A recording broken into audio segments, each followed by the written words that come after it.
Welcome back, guys. In today's lesson we're installing PHP on our AWS instance, continuing from our last lesson. So here's the PHP command.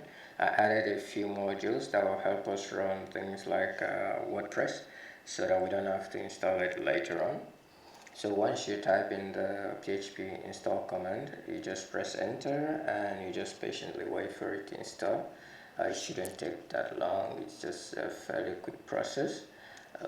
It's just basically speeding through it right now.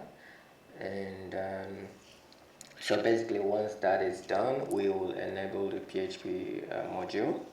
And right here we just type in the enable php module command, and once that is enabled, you just restart the server.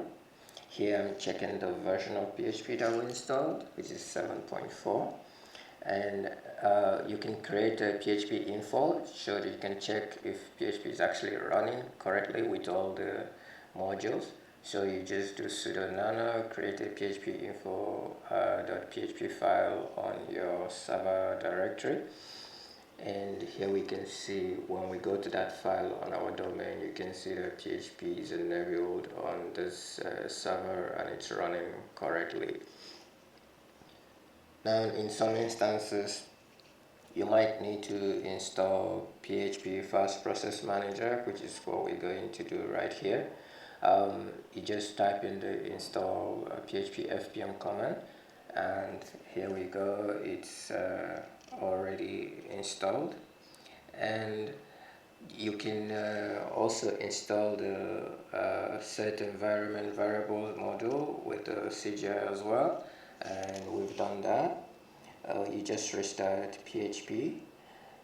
Once that is restarted, you enable the php-fpm module, and now it's enabled, but you still also have to disable the actual PHP module that you installed previously, so that the server will run with FPM instead of the normal PHP that we installed before. So if you haven't done that, these are the commands to use to disable PHP and enable php-fpm. If we go back to our Php Info document that we created, you can see that if you refresh it, you will see that PHP, the server API, is now on the FPM module. Thank you once again, and please like and subscribe and share if you like this video.